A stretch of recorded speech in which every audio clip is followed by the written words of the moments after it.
ॐ नमः भगवते वासुदेवाय।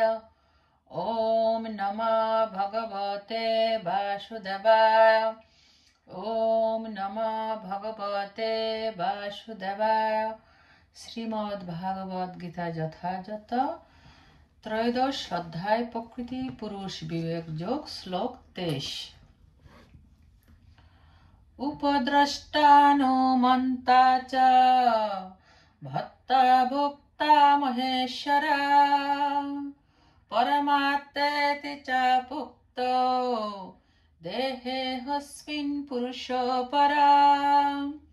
উপরদ্রষ্টা সাক্ষী অনুমন্তা অনুমোদনকারী চ ও ভত্তা পালক ভোক্তা ভোগকর্তা মহেশ্বর পরমেশ্বর পরমাত্মা পরমাত্মা ইতি এভাবে চ এবং অপি ও উক্ত বলা হয় দেহে শরীরে অস্মিন এই পুরুষ পুরুষ পর পরম।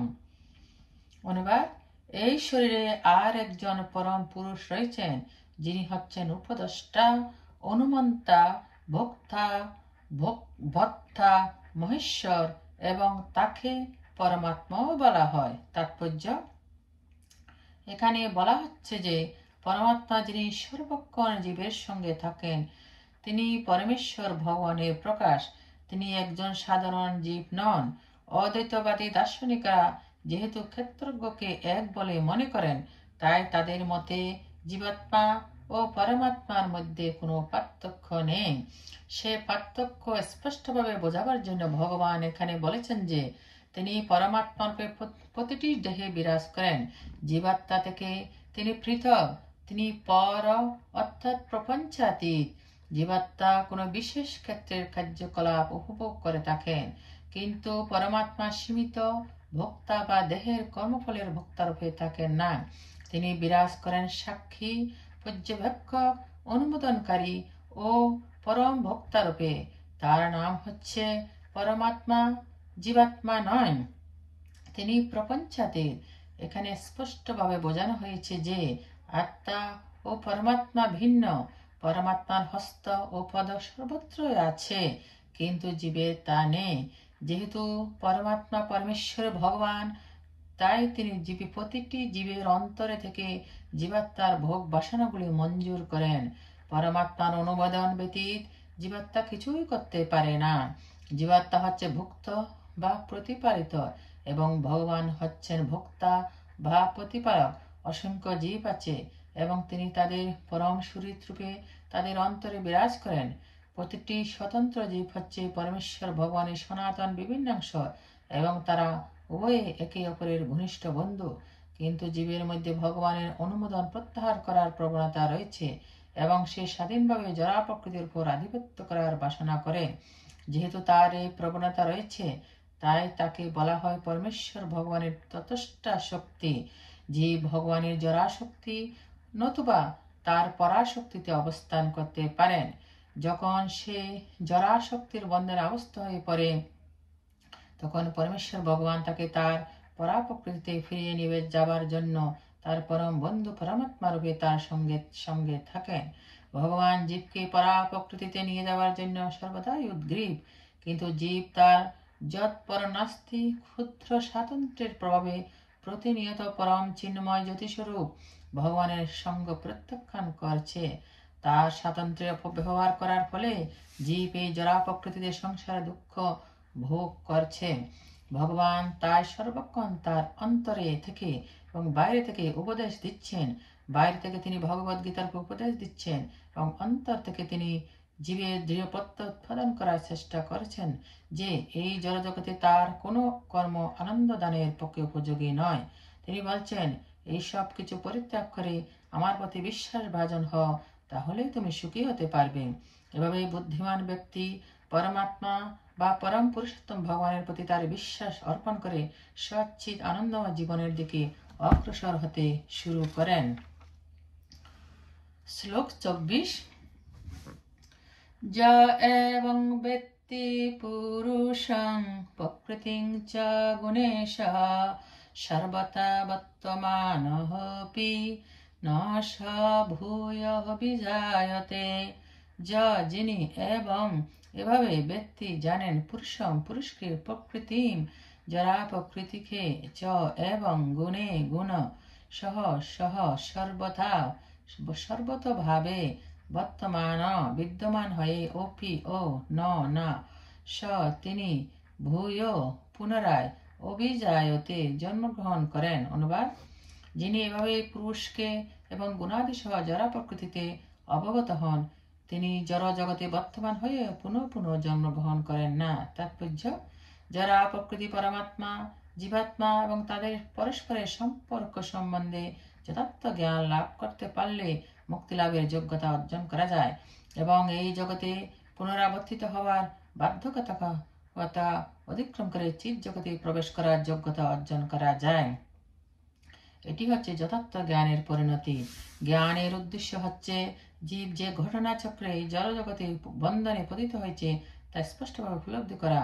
ব্যক্তিগত প্রচেষ্টার প্রবেশ সাধু, গুরু ও বৈষ্ণবের সঙ্গ করার ফলে মানুষ তার স্বরূপ সম্বন্ধে অবগত হতে পারে এবং প্রতিটি মানুষের কর্তব্য হচ্ছে পরম পুরুষোত্তম ভগবানের মুখনিসৃত ভগবদ্গীতার যথাযথ উপলব্ধি তাৎপর্য উপলব্ধি করে ভগবত চেতনা বা কৃষ্ণ ভাবনামৃত লাভ করা। তাহলে তাকে আর জড় জগতের বন্ধনে পিরাস্ত হয় না, সে সম্বন্ধে কোনো সন্দেহ নেই। তখন তিনি সচ্চিদানন্দময় জীবন লাভ করবার জন্য চিন্ময় জগতে ফিরে যাবেন। শ্লোক 25। ধ্যানেনাত্মনি পশ্যন্তি কেচিদাত্মানমাত্মনা অন্যে সাংখ্যেন যোগেন কর্মযোগেন চ পরে। ধ্যানের দ্বারা আত্মনি অন্তরে পশ্যন্তি দর্শন করেন কেচিৎ কেউ কেউ আত্মনা পরমাত্মাকে আত্মনা মনের দ্বারা অন্যেরা সাংখ্যেন যোগেন সাংখ্যযোগের দ্বারা যোগেন কর্মযোগের দ্বারা চ ও অপরে অন্যরা। অনুবাদ: কেউ কেউ পরমাত্মাকে অন্তরে ধ্যানের দ্বারা দর্শন করেন, কেউ সাংখ্য যোগের দ্বারা দর্শন করেন এবং অন্যরা কর্মযোগের দ্বারা দর্শন করেন। তাৎপর্য: ভগবান অর্জুনকে বলেছেন যে আত্মজ্ঞান লাভের অনুসন্ধানে বদ্ধ জীবাত্মাদের দুই শ্রেণীতে ভাগ করা যায়। যারা নাস্তিক, আজ্ঞাবাদী এবং সন্দেহবাদী তারা সর্বতভাবে তত্ত্বজ্ঞান শূন্য, কিন্তু যারা পারমাত্মিক বিজ্ঞানে বিশ্বাসী তাদের বলা হয় অন্তর্দর্শী ভক্ত, দার্শনিক ও নিষ্কাম কর্মী। যারা সর্বদা অদ্বৈতবাদের মতবাদ প্রতিষ্ঠা করার চেষ্টা করবে তাদেরও নাস্তিক ও আজ্ঞাবাদী বলে গণ্য করা হয়। পক্ষান্তরে বলা যায় যে ভগবত ভক্তরাই কেবল পারমাত্মিক উপলব্ধির উন্নত স্তরে অধিষ্ঠিত, কারণ তারা জানেন যে এই জড়া প্রকৃতির ঊর্ধ্বে চিন্ময় ভগবত ধাম রয়েছে, যেখানে পরম পুরুষ ভগবান নিত্য বিরাজমান এবং তিনি পরমাত্মারূপে নিজেকে বিস্তার করে প্রতিটি জীবের অন্তরে বিরাজমান। তিনি হচ্ছেন সর্বব্যাপী ভগবান। অবশ্য অনেক অধ্যাত্মবাদী আছেন যারা জ্ঞান আহরণের মাধ্যমে পরম তত্ত্ব উপলব্ধি করতে চেষ্টা করেন, কিন্তু তারাও বিশ্বাসীদের দ্বিতীয় শ্রেণীভুক্ত। নাস্তিক, সাংখ্য দার্শনিকেরা জড়জগৎকে 24টি তত্ত্বরূপে বিশ্লেষণ করেন এবং তারা জীবাত্মাকে 25টি তত্ত্বরূপে বিশ্লেষণ করেন। যখন তারা বুঝতে পারেন যে জীবাত্মার প্রকৃতি হলো জড়াতীত, তখন তারা এটিও বুঝতে পারেন যে জীবাত্মার ঊর্ধ্বে রয়েছেন পরম পুরুষোত্তম ভগবান। সেই ভগবান হচ্ছেন 24টি তত্ত্ব। এভাবে ক্রমান্বয়ে কৃষ্ণ ভাবনামৃত লাভ করে তারাও ভগবত ভক্তির স্তরে উন্নীত হন। যারা নিষ্কাম কর্মী বা কর্মযোগী তারাও ঠিক পথে অগ্রসর হচ্ছেন। কালক্রমে তারাও কৃষ্ণ ভাবনায় ভক্তিযোগের স্তরে উন্নীত হবার সুযোগ পান। এখানে বলা হয়েছে যে কিছু মানুষ আছেন যাদের চিত্তবৃত্তি নির্মল এবং তারা ধ্যানের মাধ্যমে পরমাত্মাকে উপলব্ধি করতে চেষ্টা করেন। তারা যখন হৃদয়ে পরমাত্মাকে খুঁজে পান তখন তারা চিন্ময় স্তরে অধিষ্ঠিত হন। তেমনই অনেকে আছেন যারা জ্ঞানের মাধ্যমে পরমাত্মাকে উপলব্ধি করার চেষ্টা করেন। কেউ আবার হঠযোগ অভ্যাস করার মাধ্যমে ভগবানকে জানতে চান এবং কেউ আবার শিশুসুলভ কার্যকলাপের মাধ্যমে পরম পুরুষোত্তম ভগবানকে সন্তুষ্ট করতে চেষ্টা করেন। শ্লোক 26। অন্যেতে বমজানন্ত সুত্তানেভ্য উপাসতে তেহ বিচাতি তরন্তব মৃত্যুং শ্রুতি পরায়ণা। অন্যরা তো কিন্তু এবং এভাবে অজানন্ত না জেনে সুত্তা শ্রবণ করে অন্যভ্য অন্যদের কাছ থেকে উপাসতে উপাসনা করেন তে তারা অপি ও ছ এবং অতিতরন্তি অতিক্রম করেন এবং অবশ্যই মৃত্যুময় সংসার শ্রুতিপরায়ণা শ্রবণপরায়ণ হয়ে। অনুবাদ: অন্য কেউ এভাবে না জেনে অন্যদের কাছ থেকে শ্রবণ করে উপাসনা করেন, তারাও শ্রবণপরায়ণ হয়ে মৃত্যুময় সংসার অতিক্রম করেন। তাৎপর্য: এই শ্লোকটি আধুনিক সমাজের পক্ষে বিশেষভাবে প্রযোজ্য, কারণ বর্তমান সমাজে বাস্তবিক পক্ষে পারমার্থিক বিষয় সম্বন্ধে কোনো রকম শিক্ষাই দেওয়া হয় না। কিছু লোককে নাস্তিক অথবা আজ্ঞাবাদী অথবা দার্শনিক বলে মনে হতে পারে, কিন্তু প্রকৃতপক্ষে তাদের কোনো রকম দার্শনিক জ্ঞানই নেই। সাধারণ মানুষের ক্ষেত্রে কোনো মানুষ যদি পুণ্যাত্মা হন, তাহলে শ্রবণ করার মাধ্যমে তিনি পরমাত্মা সাধনের পথে একটি সুযোগ পেতে পারেন। এই শ্রবণের পন্থা অত্যন্ত গুরুত্বপূর্ণ। শ্রী চৈতন্য মহাপ্রভু, যিনি বর্তমান জগতে কৃষ্ণ ভাবনামৃত প্রচার করে গেছেন, তিনি ভগবানের কথা শ্রবণ করার উপর বিশেষভাবে জোর দিয়েছেন। কারণ সাধারণ মানুষ যদি কেবল সাধু গুরু বৈষ্ণবের কাছ থেকে ভগবানের কথা শ্রবণ করেন, তাহলে পারমাত্মিক পথে অগ্রসর হতে পারেন। বিশেষ করে শ্রী চৈতন্য মহাপ্রভুর নির্দেশ অনুসারে তারা যদি অপ্রাকৃত শব্দ তরঙ্গ হরে কৃষ্ণ কৃষ্ণ কৃষ্ণ হরে হরে, হরে রাম রাম রাম হরে হরে নিষ্ঠার সঙ্গে শ্রবণ করেন, তাই বলা হয়েছে যে সকলেরই উচিত আত্মজ্ঞানী পুরুষের কাছে ভগবানের কথা শ্রবণ করা এবং তত্ত্বজ্ঞান উপলব্ধি করার যোগ্যতা অর্জন করা। তখন তারা আপনা থেকে পরমেশ্বর ভগবানের আরাধনা শুরু করবেন, সে সম্বন্ধে কোনো সন্দেহ নেই। শ্রী চৈতন্য মহাপ্রভু বলেছেন যে এই কলিযুগে কাউকে তার অবস্থার পরিবর্তন করতে হবে না, তবে অনুমানের মাধ্যমে পরমেশ্বর ভগবানকে উপলব্ধি করার সব রকম চেষ্টা পরিত্যাগ করতে হবে। যারা ভগবত তত্ত্বজ্ঞান লাভ করেছেন, তাদের সেবক হওয়ার শিক্ষা গ্রহণ করতে হবে। কেউ যদি অসীম সৌভাগ্যের ফলে কোনো শুদ্ধ ভক্তের চরণাশ্রয় লাভ করেন, তার মুখার বিন্দু থেকে আত্মজ্ঞান শ্রবণ করেন এবং তার পদাঙ্ক অনুসরণ করেন, তাহলে তিনি ধীরে ধীরে শুদ্ধ ভক্তের পর্যায়ে উন্নীত হবেন। এই শ্লোককে শ্রবণ করার পন্থা বিশেষভাবে অনুমোদিত হয়েছে। এই শ্রবণের পন্থা খুবই যথাযথ। সাধারণ মানুষ যদিও তথাকথিত দার্শনিকদের মতো দক্ষ নাও হন, তবুও শ্রদ্ধা ভরে সাধু গুরু বৈষ্ণবের মুখার বিন্দু থেকে ভগবানের কথা শ্রবণ করার ফলে তারা এই জড়জগতের বন্ধন থেকে মুক্ত হয়ে তাদের প্রকৃত আলয় ভগবত ধামে ফিরে যাবেন। শ্লোক 27। যাব সঞ্জায়তে কিঞ্চিৎ সত্যং স্থাবর জঙ্গমম শত্রুগ্র সংযোগাৎ তদ্বিদ্ধি ভরতর্ষভম। যাব যা কিছু, সঞ্জায়তে উৎপন্ন হয়, কিঞ্চিৎ কোনো কিছু, সত্যম অস্তিত্ব, স্থাবর জঙ্গমম জঙ্গম, ক্ষেত্র দেহ, ক্ষেত্রজ্ঞের সংযোগ থেকে, তত্ত্বা বৃদ্ধি জানবে, ভরতর্ষভ হে ভারত শ্রেষ্ঠ। অনুবাদ: হে ভারত শ্রেষ্ঠ, স্থাবর জঙ্গম যা কিছু অস্তিত্ব আছে তা সবই ক্ষেত্র ও ক্ষেত্রজ্ঞের সংযোগ থেকে উৎপন্ন হয়েছে বলে জানবে। তাৎপর্য: যারা প্রকৃতি ও জীব উভয় সৃষ্টির পূর্বে বর্তমান ছিল, তাদের সম্বন্ধে এই শ্লোকে ব্যাখ্যা করা হচ্ছে। যা কিছু সৃষ্টি হয়েছে তা কেবল জরা প্রকৃতি ও জীবের সমন্বয় মাত্র। প্রকৃতিতে গাছপালা, পাহাড় ও পর্বতের মতো অনেক কিছু আছে যা স্থাবর বা গতিশীল নয়, এবং অনেক কিছু আছে যা জঙ্গম বা গতিশীল। তারা সকলে জরা প্রকৃতি এবং পরা প্রকৃতি জীবাত্মার সমন্বয় ছাড়া আর কিছুই নয়। পরা প্রকৃতি জীবাত্মার সংস্পর্শ ছাড়া কোনো কিছুই বিকাশ হতে পারে না। জরা প্রকৃতির সঙ্গে পরা প্রকৃতি এর যে সম্পর্ক তা নিত্যকাল ধরে চলে আসছে, এবং তাদের সমন্বয় সম্পাদিত হয় পরমেশ্বর ভগবানের ইচ্ছার প্রভাবে। তাই তিনি উৎকৃষ্টা ও অনুৎকৃষ্টা উভয় প্রকৃতির নিয়ন্তা। তিনি জরা প্রকৃতি সৃষ্টি করেছেন এবং উৎকৃষ্টা পরা প্রকৃতিতে তিনি জরা প্রকৃতি স্থাপন করেছেন, এবং তার ফলে এই সমস্ত কিছু প্রকাশিত হয়েছে এবং সক্রিয় হয়েছে। শ্লোক 28। সমং সর্বেষু ভূতেষু তিষ্ঠত্যং পরমেশ্বরং বিনশ্যৎস বিনশ্যন্তং যা পশ্যতি সপশ্যতি।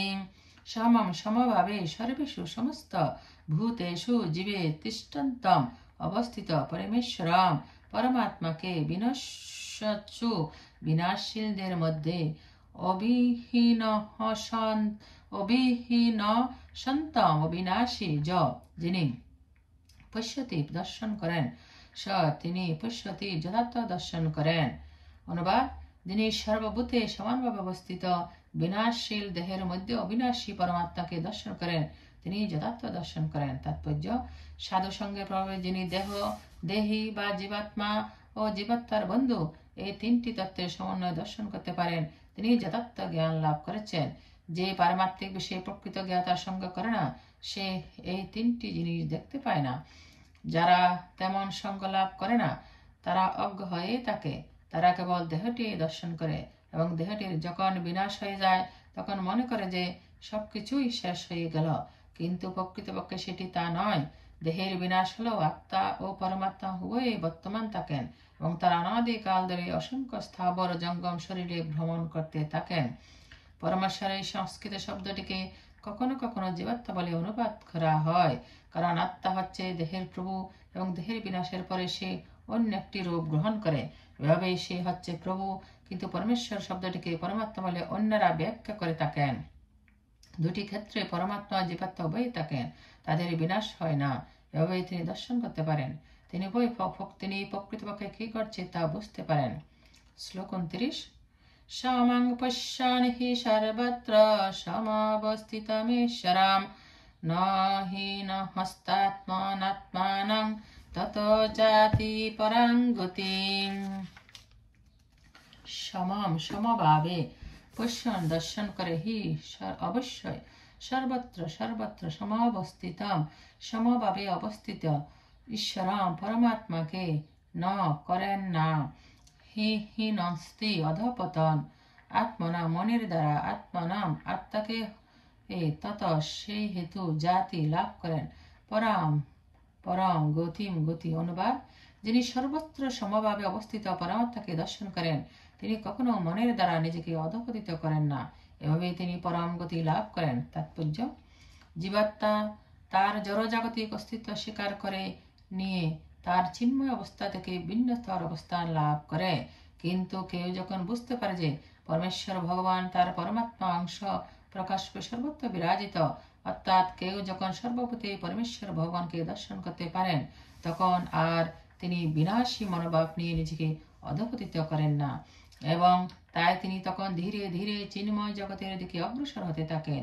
মন সাধারণত ইন্দ্রিয় তৃপ্তিমূলক ক্রিয়াকলাপে আসক্ত থাকে, কিন্তু সেই মন যখন ভগবানমুখী হয় তখন পারমাত্মিক উপলব্ধির পথে অগ্রসর হওয়া যায়।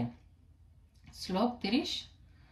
প্রকৃতৈব চ কর্মাণি ক্রিয়মাণানি সর্বশঃ চ পশ্যতি তদাত্মাহানম কর্তারং স পশ্যতি।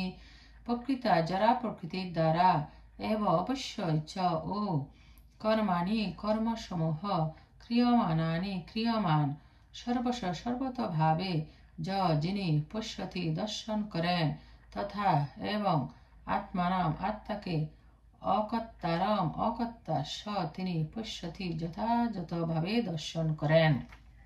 অর্থাৎ যিনি দর্শন করেন যে দেহের দ্বারা কৃত সমস্ত কর্মই প্রকৃতির দ্বারা সম্পাদিত হয় এবং আত্মা হচ্ছে অকর্তা, তিনি যথাযথভাবে দর্শন করেন। তাৎপর্য: এই দেহটি পরমাত্মার নির্দেশ অনুসারে যারা প্রকৃতির দ্বারা সৃষ্ট হয়েছে এবং দেহের মাধ্যমে জীব যে সমস্ত কার্যকলাপ করে সেগুলি সে নিজে করে না। সুখ অথবা দুঃখের জন্য সে যাই করুক, প্রকৃতপক্ষে তার দেহের গঠন অনুসারে সেটি করতে সে বাধ্য হয়। আত্মা কিন্তু সর্বদা এই সমস্ত দৈহিক কার্যকলাপের ঊর্ধ্বে। কারো অতীত বাসনা অনুসারে তার দেহটি দেওয়া হয়। কামনা বাসনা চরিতার্থ করবার জন্য জীব তার জড়দেহ প্রাপ্ত হয়, যার দ্বারা সে কর্ম করে। বস্তুত বলা যায় যে দেহটি হচ্ছে একটি যন্ত্র যা জীবের মনোবাসনা চরিতার্থ করার জন্য ভগবান বানিয়েছেন। বাসনার ফলে দুঃখ অথবা সুখ ভোগ করার জন্য জীব নানা রকম সংকটপূর্ণ অবস্থায় পতিত হয়, কিন্তু জীবের এই দিব্য দৃষ্টি যখন বিকশিত হয় তখন সে তার দেহের কার্যকলাপ থেকে নিজেকে পৃথক রূপে দর্শন করে। এই দৃষ্টিভঙ্গি যার আছে তিনি হচ্ছেন আসল দ্রষ্টা। শ্লোক 31। যদা ভূত পৃথক ভাব মেকস্তমনুপশ্যতি তত এব চ বিস্তারং ব্রহ্ম সম্পদ্যতে তথা। যদা যখন ভূত জীবগণের পৃথক ভাবন পৃথক অস্তিত্ব একস্তম একই ওই প্রকৃতিতে অবস্থিত অনুপশ্যন্তি দর্শন করেন, তত এব তা থেকে ছ ও বিস্তার ব্রহ্মভাব সম্পদ্যতে লাভ করেন, তদা তখন। অনুবাদ: যখন বিবেকী পুরুষ জীবগণের পৃথক পৃথক অস্তিত্বকে একই প্রকৃতিতে অবস্থিত এবং একই প্রকৃতি থেকে তাদের বিস্তার দর্শন করেন, তখন তিনি ব্রহ্মভাব প্রাপ্ত হন। তাৎপর্য: কেউ যখন দর্শন করতে পারেন যে জীব তার কামনা বাসনার ফলে নানা রকম জড় দেহ প্রাপ্ত হয় এবং আত্মার থেকে জড় দেহ পৃথক, তখনই তিনি যথাযথভাবে দর্শন করেন। জড়জাগতিক জীবনে আমরা দেখি যে কেউ দেবতা, কেউ মানুষ, কেউ কুকুর, কেউ বেড়াল ইত্যাদি, কিন্তু সেটি হচ্ছে জড় দর্শন, যথার্থ দর্শন নয়। জীবন সম্বন্ধে জড় ধারণার ফলে এই জড় বিভেদ প্রতিভাত হয়। জড় দেহের বিনাশ হয়ে যাওয়ার পর আত্মা একই থাকে। জড় প্রকৃতির সংস্পর্শে আসার ফলে আত্মা নানা প্রকার শরীর প্রাপ্ত হয়। কেউ যখন তা দর্শন করতে পারেন, তখন তিনি দিব্য দৃষ্টি প্রাপ্ত হন। এভাবে মানুষ, পশু, বড় ছোট আদি পার্থক্য থেকে মুক্ত হয়ে তার চেতনা তখন পরিশুদ্ধ হয় এবং তিনি তখন তার চিন্ময় স্বরূপে কৃষ্ণ ভাবনামিতে উন্নতি সাধন করতে সক্ষম হন। তখন তিনি কিভাবে সবকিছু দর্শন করেন তা পরবর্তী শ্লোকে বর্ণনা করা হবে।